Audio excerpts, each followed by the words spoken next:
WhatsApp gas WhatsApp ইসমি সম্রাট Romeo. So gas আজকে আমি আপনাদেরকে রেস্টুরেন্ট স্টাইলে ফ্রাইড রাইস বানানো শিখিয়ে দেবো। সো বানাতে হলে আমার রেসিপিটা ফলো করতে হবে। দেন আমি একজন Chinese restaurant safe. So gas আমার রেসিপিটা ফলো করেন। দেন আমার রেসিপিটা আমার ফ্রাইড রাইস বানানোর জন্য আমি গরম পানি বসিয়ে দিয়েছি। গরম পানির মধ্যে চিনি গুঁড়া চাল, যে পোলাও চালটা চালটা আমি এক বাইরে দিয়ে দিলাম। ওটা ভালো করে সিদ্ধ করে নেব। সিদ্ধ করার পর প্যানের নিচে কম থেকে কম 30 মিনিট শুকিয়ে নেব রাইসটা। দেন একটা কথা মনে রাখতে হবে, ওই রাইসটা যেন কম থেকে কম 100% যেন বয়েল না হয়ে যায়। 90% অথবা 80% বয়েল করে দেবো। দেন বেশি বয়েল হয়ে গেলে আপনি এটা দিয়ে ফ্রাইড রাইসটা ভালো হবে না। দেন এটার জন্য আমার কিছু সালাদ লাগবে, তেজপাতা, পেঁয়াজ, গাজর, পাতাকপি। আর সাথে চিকেনের জন্য চিকেনের মধ্যে মেরিনেট করে চিকেনের মধ্যে বেসন এবং কর্নফ্লাওয়ার দিতে হবে। আর এখানে নিয়ে নিচ্ছি আমি কিছু ভেজিটেবল বানানোর জন্য ক্যাপসিকাম দিয়ে ভেজিটেবল, দেন কাঁচামরিচ, হালকা রসুন আর লবণ, চিনি, টেস্টিং সল্ট আর ম্যাগি মশলা, ম্যাগি লিকুইড, দেন সয়া সস আর তেল লাগবে। এটার মধ্যে আমি ফ্রাইড রাইস বানাবো। তো এর মধ্যে আমি ফ্রাইড রাইস বানাবো আর এর মধ্যে চাইনিজ ভেজিটেবল বানাবো। দেন এটা আমি সুন্দর করে এই চিকেনটা ভালো করে সুন্দর করে মাখিয়ে দেন এটা তেলে ফ্রাই করবো। তেলে ফ্রাই করে আপনাদের সামনে হাজির করবো। সো গ্যাস এর মধ্যে আমি শুধু কর্নফ্লাওয়ার এবং হালকা বেসন দিয়ে দিয়েছিলাম, বেশি কিছু দিনে। আর আপনারা বাসায় যেভাবে এটা মাংস ম্যারিনেট করেন ঠিক সেম টু সেম ওইভাবে ম্যারিনেট করবেন। আপনারা যেমন ঝালটাল খেতে চান ঝালটাল দিয়ে এবং আদা রসুন দিয়ে এটা ম্যারিনেট করে একদিনের জন্য রেখে দেন ফ্রাই করতে হবে। আমি কিছুক্ষণ পর নিয়ে আসতেছি। আর চাইনিজ ভেজিটেবল বানানোর জন্য আমি একটা কড়াইয়ের মধ্যে হালকা গরম তেল এবং রসুন কুচি দিয়ে দিয়েছি। রসুন কুচি দেওয়ার পরে দেন এটার মধ্যে হালকা পানি দিয়ে দেবো পরিমাণ মতো। আর যে ভেজিটেবলটা আমি কেটে রেখেছিলাম ওটা দিয়ে দিয়েছি। আর সাথে কিছুক্ষণ পর আমি মাশরুম কেটে দিব। মাশরুম চাইলে আপনারা দিতে পারেন অথবা নাও দিতে পারেন, অপশন নাই। আর কাটার স্টাইলটা যেন এখন আমি যেভাবে দিয়েছি ঠিক সেম এরকম যেন হয়। আর এখন দিয়ে দিচ্ছি আমি লবণ দেওয়ার পর দিয়ে দিচ্ছি টেস্টিং সল্ট। দেন দিয়ে দিব কিছুক্ষণ পর হালকা চিনি এবং একটু পর দিব হচ্ছে সয়া সস। আমি সয়া সসটি কিছুক্ষণ পর দিচ্ছি। সো পরিমাণ মতো যত দেওয়া প্রয়োজন আপনি ওরকমভাবে মশলাটা দিয়ে দিবেন। সয়া সস দিয়ে দিচ্ছি এখন আমি। আর টেস্টিং সল্ট, দেন লবণ এবং চিনিটা আপনার পরিমাণ করে দিবেন। আর এর মধ্যে আপনার চাইলে অবশ্যই চিকেন কেটে দিতে পারেন আপনাদের ইচ্ছা, আর দিয়ে দিতে পারেন। দেন এর কিছুক্ষণ পর এটা বয়েল করার পর সবজিগুলো দেন এর মধ্যে আমি কর্নফ্লাওয়ারটা আমি পানি দিয়ে ভিজিয়ে ওই কর্নফ্লাওয়ারটা আমি দিয়ে দিব আমার ভেজিটেবলের মধ্যে। দেন গ্যাস আমি কর্নফ্লাওয়ার মধ্যে বেশি দিইনি। দেন কর্নফ্লাওয়ারটা আমি দিয়ে দিয়েছি। দেওয়ার পরে আমার এমন একটা ঘন হয়েছে, আপনারা দেখতে পাচ্ছেন যে ঘনটা আপনি দেখতে পাচ্ছেন। আর ওই চিকেনটা নিয়ে নিয়েছিলাম ওটা ফ্রাই করার পর এমন হবে ঠিক সেম টু সেম। আর এটার মধ্যে আমি কাঁচামরিচ এবং হালকা পেঁয়াজ কুচি দিয়ে দিচ্ছি এবং আপনারা যেভাবে খেতে চান নর্মাল সালাদ, ওই সালাদটা আপনি হালকা সস দিয়ে মেখে দেন এটা দিয়ে একটা সস বানাতে পারেন আর কি। সালাদ বানাতে পারেন। সালাদটা হচ্ছে ফ্রাইড রাইসের সাথে খাবেন। সো এর মধ্যে শুধু আমি গাজর এবং পেঁয়াজ, হালকা পাতাকপি দেন আর কাঁচামরিচ দিয়েছিলাম এবং পেঁয়াজ। আর ওই আমার রাইসটা অলরেডি বয়েল হয়ে গেছে। দেন বয়েল করার পর আমি ফ্যানের বাতাসে ঠান্ডা করে দেন আপনাদের সামনে হাজির করছি।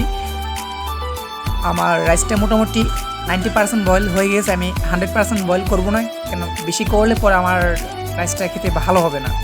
আমি কিছুক্ষণ পর নিয়ে হাজির হচ্ছি। দেন আমার ফ্রাইড রাইস বানানোর যে কড়াইটার মধ্যে আমি তেল দিয়ে দিচ্ছি পরিমাণ মতো।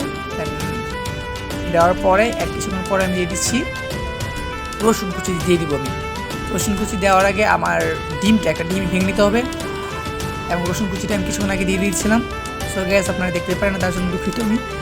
এখন আমি ডিমটা ভেঙে নিব। ডিমটা ভেঙে ফ্রাই করব। ফ্রাই করার পর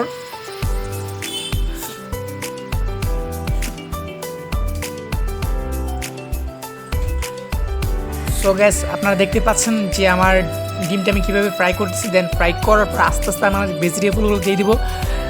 আর একটা জিনিস মনে রাখতে হবে যে আপনার ভেজিটেবলের মধ্যে যেসব হার্ড আছে, যেমন বটবুটি আছে এবং গাজর আছে, এগুলো হার্ড ভেজিটেবলগুলো আপনার আগে প্রথম দিয়ে দিতে হবে। দেন আস্তে আস্তে যেগুলো সফট ওইগুলো পরে দিলে হবে। সো সফটের মধ্যে আছে আপনার পাতাকপি এবং পেঁয়াজ পাতা, এগুলো একটু কিছুক্ষণ পরে দিবেন। দেন কালারফুল হবে আপনার ফ্রাইড রাইসটা। সো গ্যাস আমি আস্তে আস্তে দিয়ে দিচ্ছি এবং এই আমার ভেজিটেবলটা 60% অথবা 70% মতো বয়েল করার পর ফ্রাই করার পর দেন আমি রাইসটা কিছুক্ষণ পর দিয়ে দিব। আর অবশ্যই যদি আপনি রেস্টুরেন্ট স্টাইলের ফ্রাইড রাইস বানাতে চান তাহলে আপনার রাইসটা কিন্তু বয়েল করার পর 90% বয়েল করার পর আপনার তেলে প্যানের নিচে শুকাতে হবে। শুকিয়ে জর্জর করার পর দেন আমার ভেজিটেবলের মধ্যে আমি সয়া সস দিয়ে দিলাম। আর আমি এখানে রাইস বানাচ্ছি একটা পরিমাণে রাইস বয়েল করতেছি। আর ওই সময় আমি চিকেন 3টা করছিলাম, 3টা ফ্রাই করছিলাম। সো এখন আমি আপাতত রাইসটা একটা পরিমাণে বানাচ্ছি। সো গাইস আপনারা দেখতে পাচ্ছেন যে আমার এখানে রাইসটা অলরেডি শুকানো হয়ে গেছে। আমি প্যানটা ভালো করে শুকিয়ে দেন রাইসটা আমি দিয়ে দিলাম একটা পরিমাণে আমার কড়াইয়ের মধ্যে। সো এটা আমি সুন্দর করে ভালো করে ফ্রাই করবো। আর যে টেস্টি সল্ট আছে এবং টেস্টি সল্ট আছে ওইগুলো আমি পরে দিব। দেন আমার ভাজির মধ্যে আমি দিই নাই, দেন এখন রাইসটা দেওয়ার পরে দিয়ে দিব আস্তে আস্তে সবগুলো। হালকা চিনি দিয়ে দিলাম এবং টেস্টিং সল্ট দিয়ে দিয়েছি।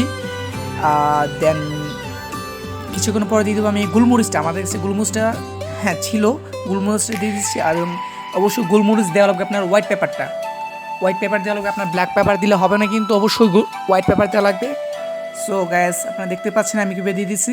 আর রাইসটা আপনারা যদি হোয়াইট খেতে চান তাহলে সয়া সসটা খুব কম ইউজ করবেন। দেন সয়া সসটা আপনারা চাইলে ভেজিটেবলের মধ্যে দিয়ে দিতে পারেন। সো আমি রাইসটা হালকা কালারফুল খেতে চাই, তার জন্য আমি রাইসের মধ্যে দিয়ে দিয়েছি। আর এটা হচ্ছে ম্যাগি ফ্রাইড রাইস মশলা, লিকুইড মশলা। এটা আপনারা বাজারে অথবা কোনো মিনি শপ অথবা সুপার শপে পাবেন। দেন এটার প্রাইস খুবই কম। দেন এটা আপনি যদি খুব বারবিকিউর স্যান্ডের মতো খেতে চান দেন এটা দিতে পারেন, দিলে ভালো পারফেক্টভাবে আপনার ফ্রাইড রাইসটা সম্পূর্ণ করবে। দেন খুব টেস্ট হবে, আশা করি খুব ভালো লাগবে আপনাদের। আপনারা যারা সেফ না যারা ফ্রাইড রাইস বানাতে পারেন না অথবা নতুন শিখতে চান তারা এই ম্যাগি ফ্রাইড রাইস মশলাটা ইউজ করতে পারেন। এটা ইউজ করলে সুন্দর একটা স্মেল আসবে, বারবিকিউ স্মেল। দেন খেতেও খুব টেস্ট হবে। দেন আমার ফ্রাইড রাইসটা মোটামুটি হয়ে গেছে, এখন আমি এটা পরিবেশন করবো। সো গাইস দেখতে পাচ্ছেন আমার ফ্রাইড রাইস চাইনিজ স্টাইলের হয়ে গেছে। আর ভিডিওটা ভালো লাগলে অবশ্যই কমেন্ট, সাবস্ক্রাইব, প্লিজ আমার চ্যানেলটা সাবস্ক্রাইব করবেন দয়া করে প্লিজ।